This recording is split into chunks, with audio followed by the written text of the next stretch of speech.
everybody. Welcome to SoCal Tram. I'm Matt. And I'm Cesar. And today, before we get into this bottle and continue our Japanese whiskey month, we just want to say, hey, if you're new here, thanks for stopping by. We appreciate you checking out the video. Don't forget to hit that subscribe button on your way out. And if you're a returning viewer, hey, we appreciate you sticking around. Nonetheless, everybody hit that little bell. That way you know whenever we drop a brand new video. Cesar, if I'm not mistaken, this isn't from my bar. It's not, my brother. Today, we got something from my bar, folks. That's right. We got the Kurayoshi 12. And I ain't talking about Mario's dinosaur.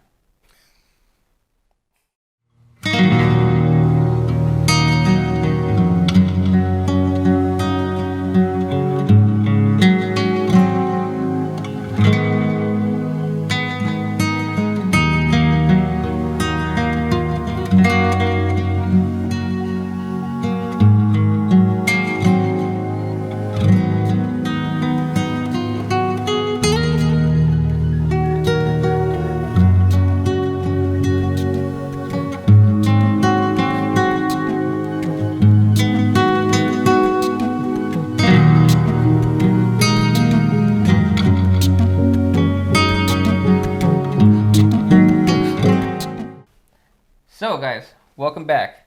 We got the Kurayoshi and 12-year-old, and this bottle, I'm gonna tell you guys right now, I actually got this for my birthday recently, within the past like 2 months. My dad actually got me this for my birthday, and the crazy thing is, he don't know diddly squat about whiskey, so I was pretty like, I don't know if he's gonna, get me a good one. I mean, I saw the price and I was like, yeah, the price is good, but I don't know how much he actually knows about whiskey. So, coming to now, today, you'll see.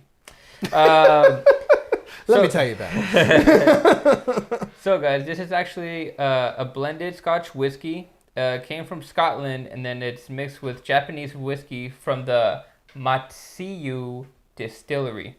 The Matsui Distillery was actually created in 1910, originally producing shochu, which is like soju, but it's actually different. The difference between sochu and soju is that soju, like everyone knows over here in the streets, allows sweeteners and fruity like influences into the flavor of the actual drink of the liquor. Shochu has no influence of anything other than the fermented fruit or whatever they're fermenting, the rice itself. So it's just straight up fermentation. I was going to say it's distilled from rice too, right? Yeah. There's a couple different things, even like sesame seeds too. It's weird, but yeah, it's just straight up fermented stuff. The Kurayoshi 12 won gold actually in the San Francisco World Spirits Competition, which is something, as you guys know, I really love. Almost everything I've had from there that's gold, that's a gold rating, I ended up really liking. And this actually on the bottle it showed like it has a plaque of the gold from that competition, which is pretty cool. Other than that, I mean, like, yeah, guys, I'm expecting a lot because once again it's Japanese whiskey, so I've always expected a lot from Japanese whiskey. So when my dad first showed me this, after being like, hey, I got you a bottle even though I don't know much about these, I was like, hey, you know what? At least it's Japanese whiskey. I was like, so I know that there's going to be something good in here. Good on you, Dad. Yeah. Nice job. That's a real good gift. Yeah, I was like, thanks, Dad. I was like, hey, so I know at least something's going to be good in here. But what about you, Matt? What are you thinking about this? So, truth be told, you brought this last time we shot because we were hoping to shoot a few more reviews and we just didn't get to it. And so we decided, hey, let's do the Japanese whiskey month. And so, I had a small pour of this and I really enjoyed it. It was really nice. Kind of right in line there with the other Japanese whiskeys that I've been fortunate enough to experience. I don't know if you said it, but I like that this one's presented at 46. It's a little bit higher proof.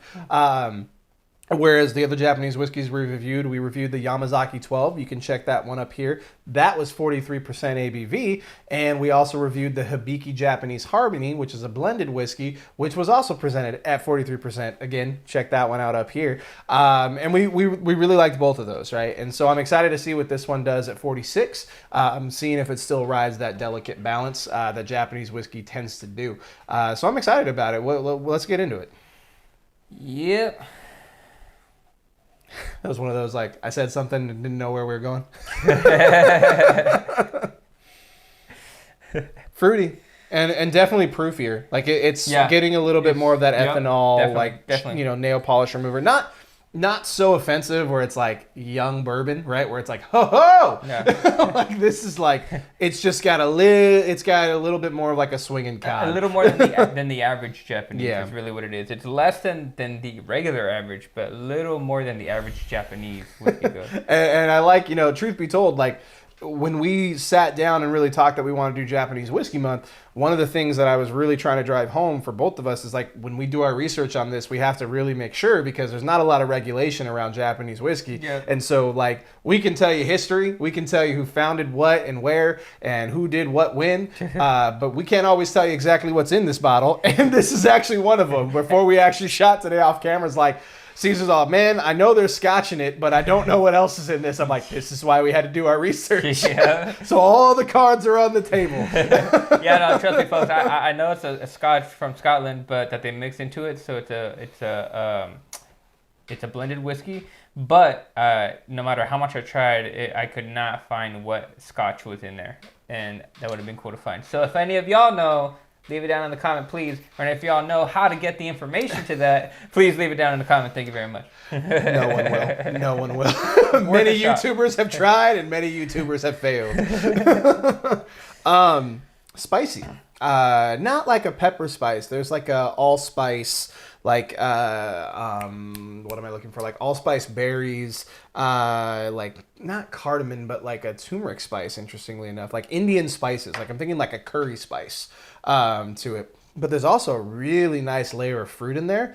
I'm getting a little bit of like a Fuji apple. And the reason why I'm specific on Fuji apple is because when we had this last time, Cesar's like, yeah, man, I get a fresh red apple. And I'm like, I don't know if I get red apple, but I can maybe get behind a little bit. So I went and I actually bought an apple on one of my lunch breaks and taste. I'm like, well, I'll be damned. Cesar was right. And so like, I'm gonna back your play on it this time. Right? There's a little bit of an apple note in there for sure. So a couple things. First off, as far as the smoothest of Japanese whiskey goes, 10 out of 10 smooth.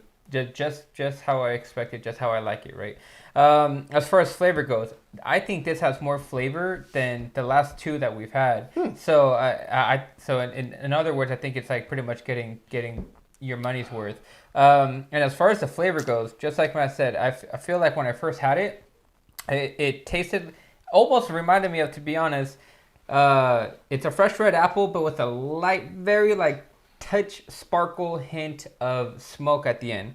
What it kind of reminded me of too was, I mean, sorry, Dad, but back in high school, I'd smoke out of an apple, right? And then after you smoke out of the apple, you get the munchies, and then I decided to eat that, and then I decided to eat the apple. So that's what it reminds me of like that nice bomb red apple, and then you get to the core and you're like, oh, I forgot I just smoked out of this, and it's just like, hey, there it is. It's actually not bad. This is working well together. So I'll get behind your apple note. I am not getting behind your bong apple. Like not even a little bit, especially in the age of a pandemic. No, but folks, for those of you that can relate, that's what it reminds me of. Smoking out of a nice fresh apple and then eating it afterwards. It's like, damn, this is actually pretty good. So it's good, folks. It's good. It's good for my palate, and I hope it's good for yours. Moving right along. But yeah, I will say the higher proof. It's interesting. You said, right, it's got more flavor than the previous Japanese whiskeys we reviewed. I don't know if I would say it's got more flavor or if I would say it's bolder. Like, it's got more body, it's got more heft, it's got more weight to it more than anything. Like, I don't know if it... but it's still like incredibly smooth. Yeah, no, it's still very easy drinking. Like, the 46% does not mean it's offensive to drink or it's hard to drink or anything like that. That's how I'm saying. I'm saying, like, it heightens those one or two flavors that I'm getting. Now, that's the beautiful thing about whiskey, guys, right? Is because, hey, Cesar may get one completely different thing that's a completely unique experience than from what I am getting, right? And that's why we love whiskey, because it's going to completely do different things. So for me, it's definitely bolder. I don't know if it's got more flavor, though. But again, the flavors it has, it's doing very well for me. Like, I actually really do enjoy it. I'm very curious to see what it does with the water. Yeah, me too. I just put some water and I'm about to try it. But brings down the proof a little bit. Shocker.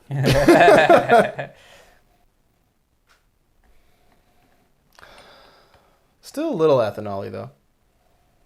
Oh, on the palate, yeah. I mean, on the nose, yeah. Actually, yeah. Here's what I will say, though. Like, just because I haven't had a sip of it with water, so it's been a minute.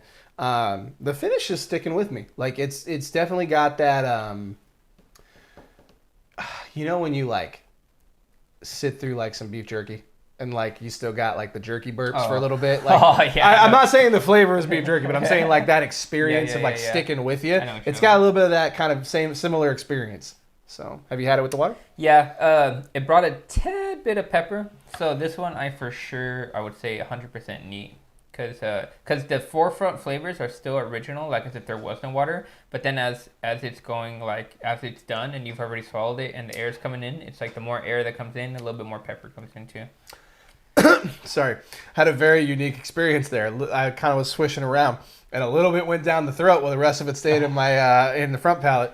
So I had that pepper bite in the back of my throat, and I had the fruity note up here. It's very weird. Yeah, definitely neat on this. I think water actually hurts this a little bit. It doesn't do it any favors, and it makes it a little bit spikier in terms of the proof. Like, it makes it a little bit more punchy. It's kind of like that boxer fighting from behind, in like the 7th round. Like, they know they need to get a hit in. And so it's kind of the similar experience here. I would definitely drink this one neat. For me, with water, I don't prefer it. It doesn't round anything off. It doesn't bring anything together. It just kind of adds a spiky note to it. Not a pepper, like an ethanol-y note. For me, anyway. So, you got a score? I don't know how much this was because this was a gift. Yeah. So, but when I looked it up, like I think I saw it ranging from 90 to like 120 or 130 bucks. So let's say 110. All right. Well, what I was gonna say is, if he got it at 120, 130, I'd probably say it's like a 3.5 to 4. But if it's at a 90, it's a solid 4.5. So, I guess if it's at 110, I would still call it a 4 because I love how rich the flavor was it gave you. And then how at the end, it was still like, all right, and it's gone. Don't worry about any of the harsh activities afterwards. You're ready for another one. And then, bam, beautiful flavors again. And then at the end, it goes nice and smooth, ready for another one. So, I will give it a 4. I'm a little torn. I don't think I'm going to be as kind to it as you are. And again, it's only because of the water.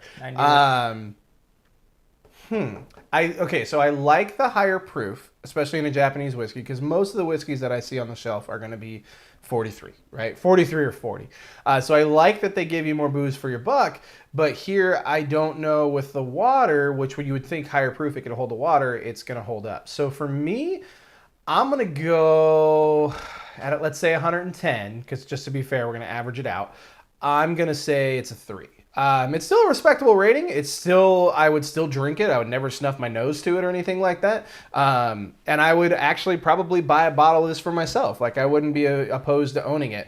However, when I know that there's other whiskeys on the shelf, especially if this is 130, I'm going to try to find Yamazaki 12 all day, every day. Because again, that suits my flavor profile. It has nothing to do with other than just my preference, right? Objective and subjective. Like I tell every customer when they're looking for a TV, objectively, these all look great, but subjectively, which one do you like? So for me, personally, this is going to be a 3. Because again, like I said, to my subjective taste, this didn't quite knock it out of the park for me. So it was a 3 from me. Where'd you go again? I went with 4. 4. So it's a 4 from Cesar. It's a 3 from me. That ain't a bad score at all. Nonetheless, have you guys had, what is this called? Hakiyoshi. Hakiyoshi. Yeah, these names are crazy. We just want to make sure that we sound okay. Hakiyoshi 12 year. Have you had it? Let us know down in the comments below what your thoughts are. Maybe I hear there's an 18. Have you had the 18? We'd love to hear your thoughts on that. Cesar was telling me about how maybe we could try to find a bottle, and it sounded like, a little like, hey man, I got some of that whiskey for you. A little bit of a shady transaction deal. Nonetheless, guys, hit us up on Facebook, Instagram, Twitter. We love interacting with you guys there. Until next time, Cesar, you got anything else you want to add? Actually, I forgot. This is my bottle, so I have to try to make a rhyme to it. Oh, okay. So he's going to make a rhyme post-score. Yeah, because that's to be on the fly. All right. Hakiyoshi, when I drank you, so good, make me feel like a trophy. I used to charge my phone with a Mophie. And... Working in electronics, that's just funny. And this whiskey's so good, let's not keep it low-key. Not bad. Not bad for on the fly. Free, yeah. Not bad for on the fly, post score, all the caveats. Nonetheless, guys, stay safe, drink well. Until next time, all aboard. Catch you next time. Hey, everybody. Hope you liked that video. Don't forget to hit that bell for notifications. And don't forget to subscribe. Escocia. That's racist. That's racist.